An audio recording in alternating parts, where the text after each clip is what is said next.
তো আশা করি বুঝতে পারছেন সবাই আমি কোথায় আসছি। হ্যাঁ, এটাই হচ্ছে সাভার স্মৃতিসৌধ। জীবনে ফার্স্ট আসলাম আমি। বাপরে বাপ, কত বড় জায়গা নিয়ে।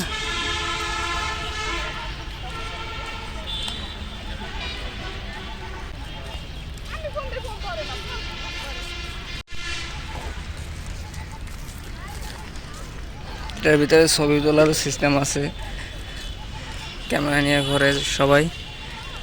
তো ছবি না তোলাই ভালো এদের কাছ থেকে। আর যারা তুলবেন অবশ্যই যাচাই বাছাই করে নেবেন, নিজের মোবাইল থেকে মোবাইল দিয়ে তোলাই ভালো। একদম সামনের থেকে ভিউ, এটা কি সুন্দর দেখা যাচ্ছে, আমি এক্সাইটেড। এটাই হচ্ছে সাভার স্মৃতিসৌধ। আমি এখন সাভার স্মৃতিসৌধ।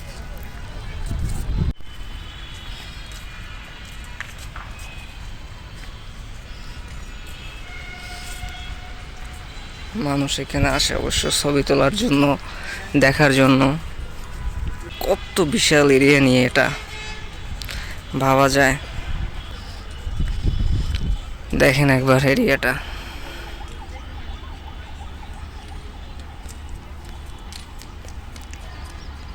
এটা হচ্ছে বাস স্ট্যান্ড।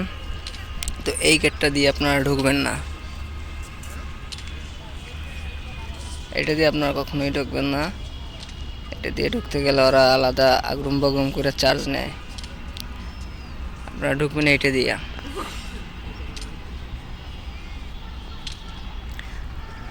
এখানে ঢুকতে কোনো টাকা লাগে না, কাউকে টাকা পয়সা দিবেন না, একদম উন্মুক্ত।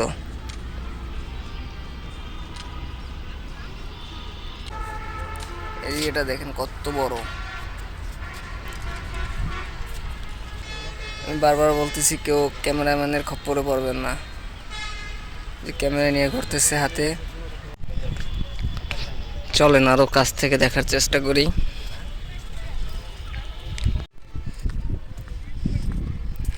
এই যে এগুলো দেওয়া আছে, এই জায়গাগুলো বসাও যায়। বিকেলবেলা লাইটগুলো জ্বলে, প্রত্যেকটা জায়গায় লাইট আছে।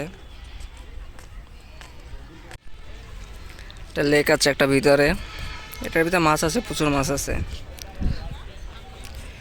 এটা ঢাকার বাইরে তো, এই জন্য পানিটা অনেক সুন্দর, পরিষ্কার পানি, অনেক গ্রামের মতো।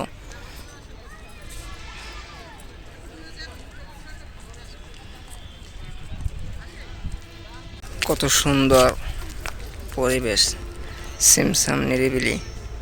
যারা আসবেন এখানে তারা নবীনগরে বাসে উঠবেন, নবীনগর নামবেন।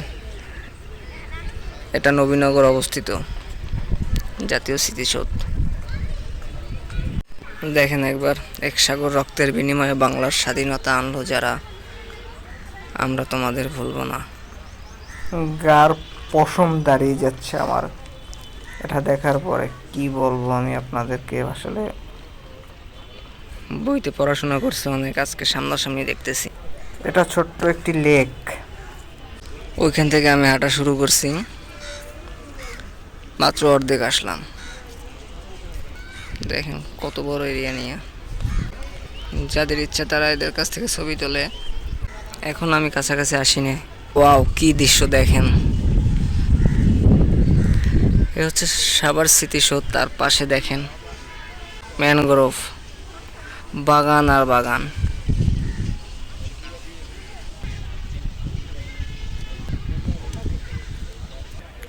কত সুন্দর জায়গা দেখেন দর্শক। আস্তে আস্তে একদম কাছে এসে পড়েছি, অনেক উঁচু। স্মৃতিসৌধের ভিতরে এরকমের সুড়ঙ্গ আছে, ঢুকি, সঙ্গেই থাকুন। ভিতরে ঢুকতেছি, ঢোকার পরে যা দেখতে পারলাম যে মেয়েরা ছেলেরা একসাথে বসে আছে, বসে বসে কেউ গান বাজনা করছে, কেউ আড্ডা দিচ্ছে। ভিতরটা দেখুন,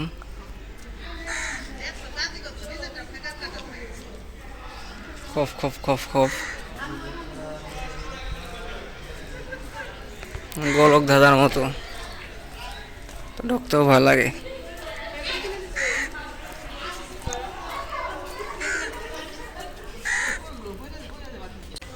ভিতরটা একবার দেখুন কত উঁচু, আসলে কাছে না গেলে বোঝা যাবে না যে এটা কত উঁচু।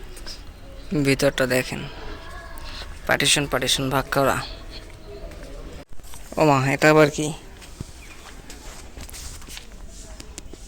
নিচে যাওয়ার সিস্টেম আছে, খেসির দিয়ে আটকানো। জানি না এখানে কি।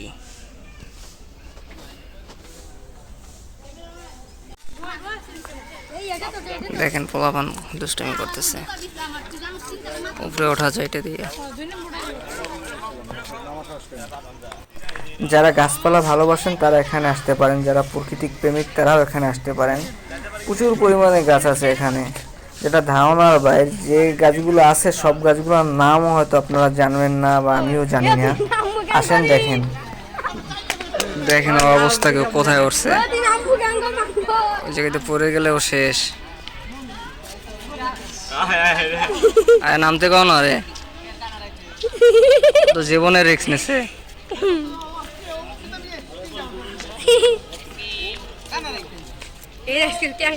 আরে মেয়া নামও তুমি, নাম নাম ও ভয় লাগতেছে আমার।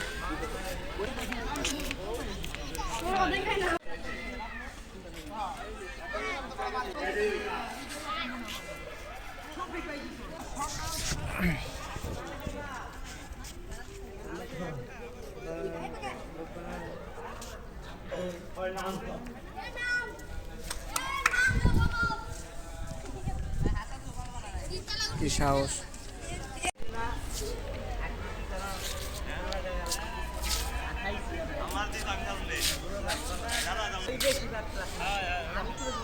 দেখেন কোথায় আসছি, ভিউটা দেখেন একবার।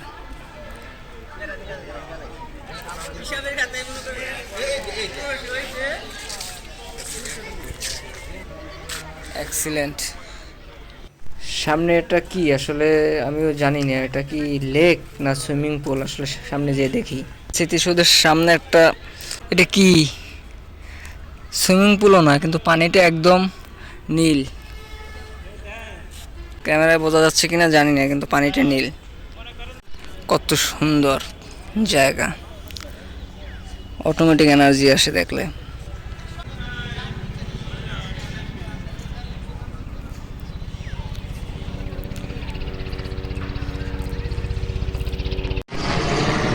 হেলিকপ্টার গেল স্মৃতিসৌধের উপরে থেকে।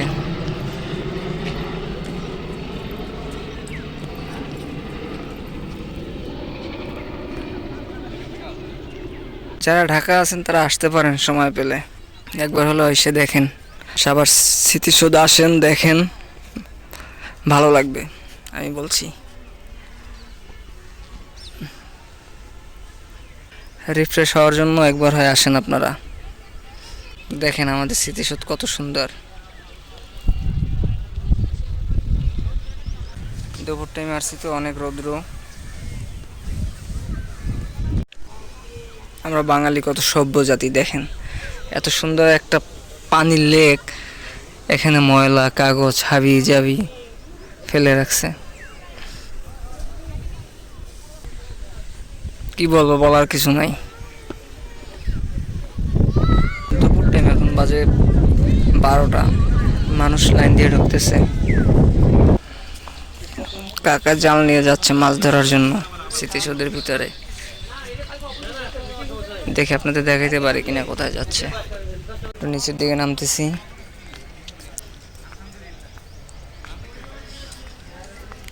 এটা আউটসাইড, এখানেও দেখার মতো অনেক জায়গা আছে, অনেক জায়গা। এটা হচ্ছে আউটসাইড, এখানেও দেখার মতো অনেক জায়গা আছে। বাম সাইডে স্মৃতিসৌধে দেখেন আপনারা। কাকায় মাছ ধরতে যাচ্ছে, দেখি কোথায় যায় কাকায় মাছ ধরতে। এর ভিতরে কি মাছ ধরার আসলে জায়গা আছে কিনা আদৌ দেখানোর চেষ্টা করি আপনাদের, সঙ্গেই থাকুন।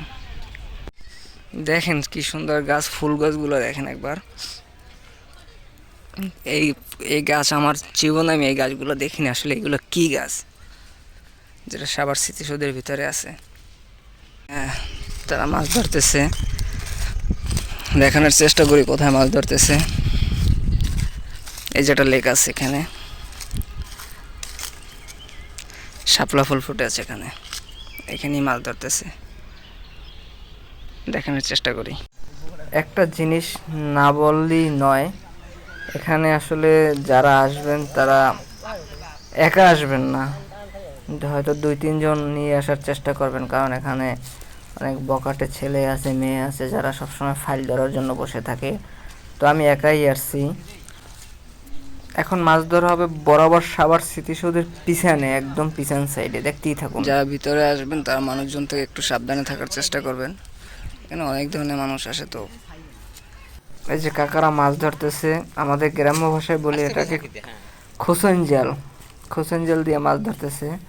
তো কি কি মাছ পায় দেখানোর চেষ্টা করব, সঙ্গেই থাকুন।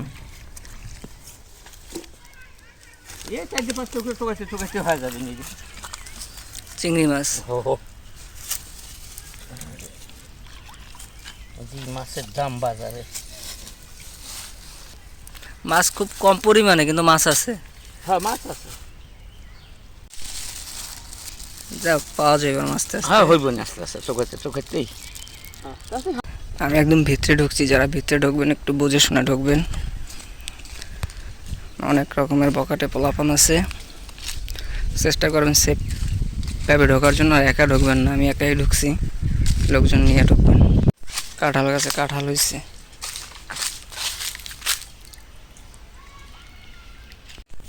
এখানে কর্তৃপক্ষের দৃষ্টি আকর্ষণ করছি যে আসলে এখানে ভিতরে কিন্তু অসামাজিক কার্যকলাপ চলে অনেক, যেটা ধারণার বাহির। এগুলো হয় এখানে অহরহ চলতেছে, আর কিছু বললাম না আপনাদেরকে, বুঝে নিয়েন। স্মৃতিসৌধের পিছনে যদি একটু দেখে আপনাদের,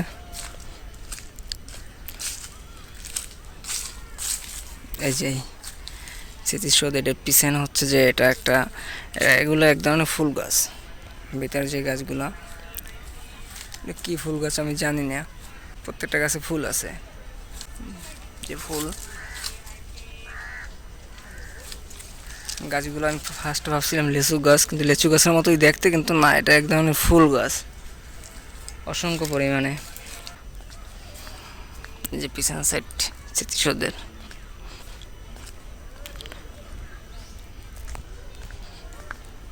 এখানে মানুষ লাকড়ি দিয়ে রান্না করে, পাতা দিয়ে রান্না করে, যে পাতা কুড়িয়ে নিচ্ছে বাচ্চারা।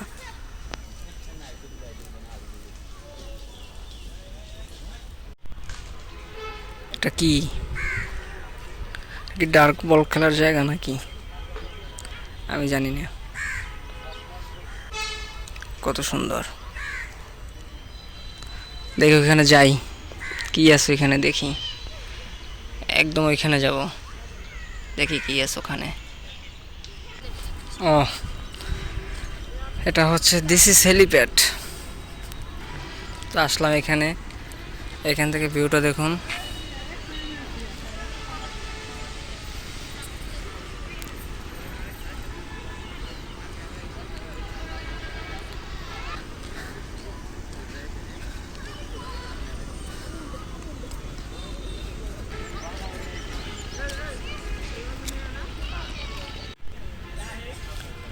দুই 2011 সালে এই গাছটা লাগাইছে জার্মানির মহামান্য রাষ্ট্রপতি জনাব কিটিয়ান উলফ।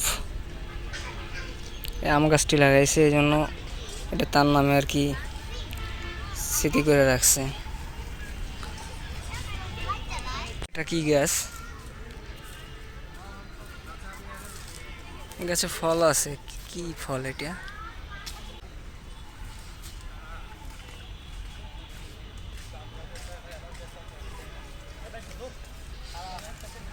এটা লাগাইছে থাইল্যান্ডের মাননীয় প্রধানমন্ত্রী। এটা হচ্ছে অর্জুন গাছ।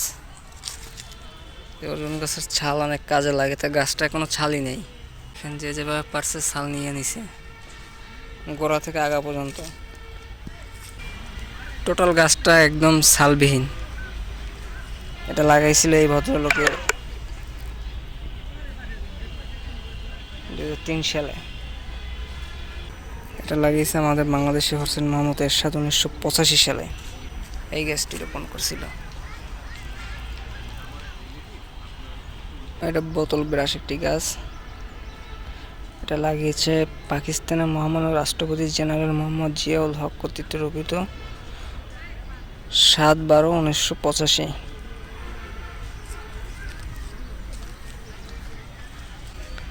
এখানে অনেক স্মৃতি আছে মানুষের, না আসলে বুঝবেন না, আসেন দেখেন। এগুলো কি গাছ জানি না।